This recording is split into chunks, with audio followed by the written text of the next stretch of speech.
Farmers, क्या हाल चाल? सब बढ़िया? आपके अपने क्रिप्टो चैनल फिन फार्म में आप सभी का स्वागत है। आज का एपिसोड रिकॉर्ड करते time graphic card mining profitability धीरे धीरे स्काई रॉकेट कर रही है। ठीक है, last month CPU mining profitability बहुत ज्यादा इंक्रीज कर गई थी।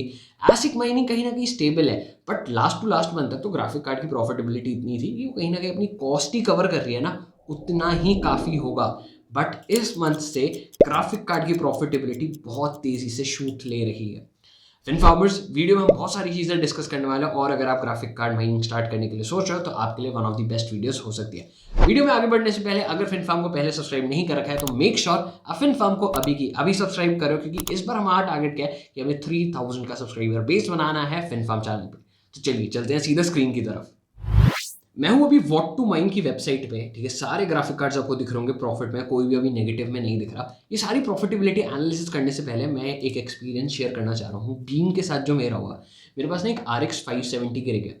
बैक इन 2017 जब मैं माइनिंग करता था 2017-18 में, मैंने ना RX 570 और 580 इसकी रिग बनाई हुई थी, दोनों की थी। बाकी मैंने सेल आउट कर दिए थे सारे ग्राफिक कार्ड, सिर्फ मेरे पास RX 570 की एक ही रिग है और उसमें भी सिर्फ 2 ही ग्राफिक कार्ड कनेक्टेड है RX 570 के। अब मैं RX 570 से बीम माइन कर रहा था।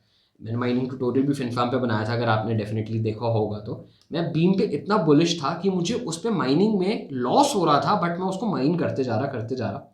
एक $0.03 अगर मैं एवरेज लूँ पिछले 3-4 महीने से, डेली के मुझे वो करीबन 12-12 बीम्स दे रहे थे। ठीक है, एंड ये रहा वो मूवमेंट। एंड अब इसके बाद देखो, यहाँ से उसने लिफ्ट ऑफ करा एंड अब सिर्फ परसेंटेज गेन देखो, 1000% का गेन। मतलब एग्जैक्टली मेरा पैसा 10x हो गया। क्यों? मैंने लॉस में तो बेचा ही नहीं था, मैंने सिर्फ उसको होल्ड करके रखा हुआ था। डेफिनेटली मैंने 10x पे अपनी एग्जिट नहीं ली। मैं एग्जिट करीबन यहाँ पर ले चुका था जब ये वाली रेड कैंडल फॉर्म हुई, तो मुझे करीबन 568% का वहीं पर ही गेन हो गया।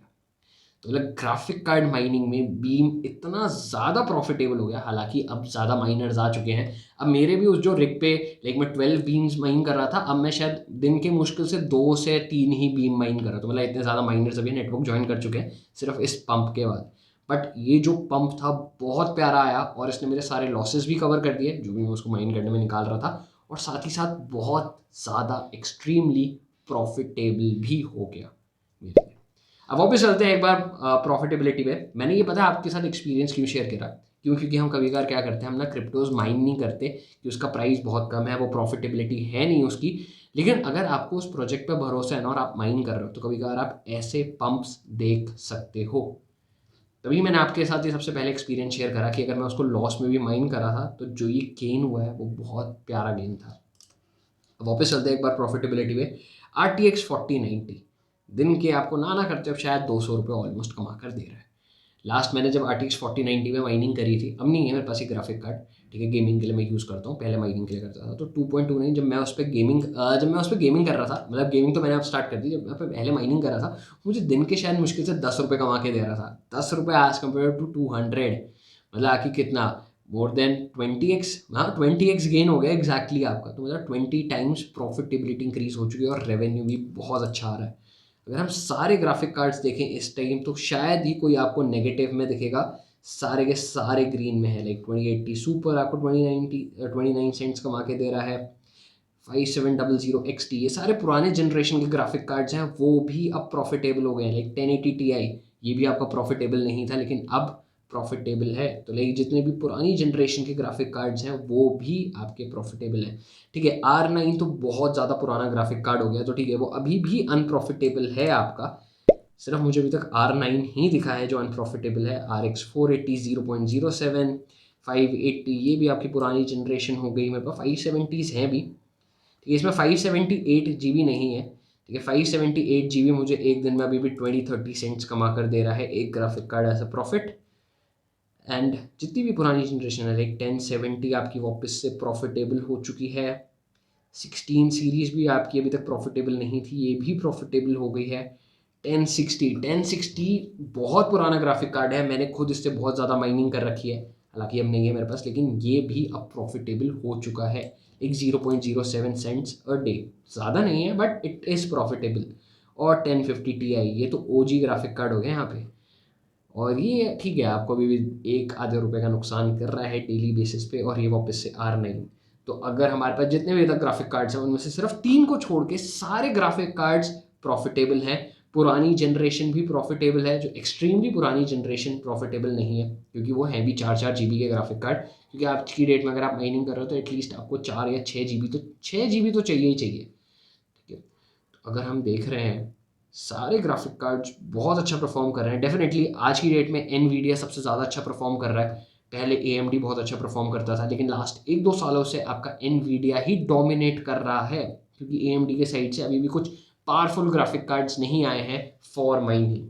लास्ट मुझे याद है मैंने AMD का रेडियन 7 ग्राफिक कार्ड यूज़ करा था माइनिंग के लिए। उसके बाद से कोई भी जो इसका मॉडल है वो इतना ज़्यादा प्रॉफिटेबल नहीं आया है कि मैं AMD पे वापस स्विच कर जाऊँ एनवीडिया से। और एक बार मैंने डेटा क्रॉस चेक करने के लिए दूसरी माइनर स्टैट भी खोला। माइनर स्टैट में भी जो आपकी प्रॉफिटेबिलिटी है वो ड्रास्टिकली अच्छी चल रही है। लेकिन मुझे एक कन्फ्यूजन हुई, क्योंकि मैंने यहाँ पर FSC क्रिप्टो कभी माइन नहीं करी है, तो मैं इसकी प्रॉफिटेबिलिटी कंफर्म नहीं कर सकता। And same goes with sky dose सब पे सारे चार्ट्स में सबसे ऊपर है। ठीक है, बट मैंने एल्फियम कर रखा है, मैंने नेक्सा कर रखा है, मैंने क्लोर कर रखा है, मैंने XNA कर रखा है। I am not sure XNA में मुझे कितना हुआ था, क्योंकि मैंने उससे बस ट्राई करा था। ठीक है, कार्लसन हैश, मैं इस पर एक माइनिंग ट्यूटोरियल ज़रूर बनाऊंगा। ये one of the most trending crypto currencies है इस टाइम पर। तो फिन फार्मर्स, अभी तक तो मैं सिर्फ प्रॉफिटेबिलिटी डिस्कस करते जा रहा हूँ। डेफिनेटली प्रॉफिटेबिलिटी आपकी इंक्रीज कर रही है, बट इसका पता है आफ्टर इफेक्ट क्या होने वाला है। जितने भी आपकी माइनिंग रिग्स है उसके प्राइसेस बहुत जल्दी बढ़ने वाले हैं। क्योंकि मैंने अक्टूबर में ये चीज़ बोली थी, जब दिवाली वाला टाइम आया था, तो सबसे ऑल टाइम लो जो प्राइसेस थे वो आपके नवंबर और दिसंबर स्टार्टिंग में थे। बट जैसे ये प्रॉफिटेबिलिटी इंक्रीज होने लग जाएगी ना, आप देखना न्यू ईयर के बाद से आपकी माइनिंग रिग के प्राइसेस भी इंक्रीज होते जाएंगे, और बहुत तेज़ी से। क्योंकि हाफनिंग आने वाली है, हाफनिंग के बाद से प्रॉफिटेबिलिटी इंक्रीज होनी शुरू हो जाती है, हाफनिंग के थोड़ा टाइम बाद ऑफ कोर्स। एंड उस टाइम पे हार्डवेयर जो है वो डबल ट्रिपल या उससे भी ज़्यादा रेट्स में मिलता है।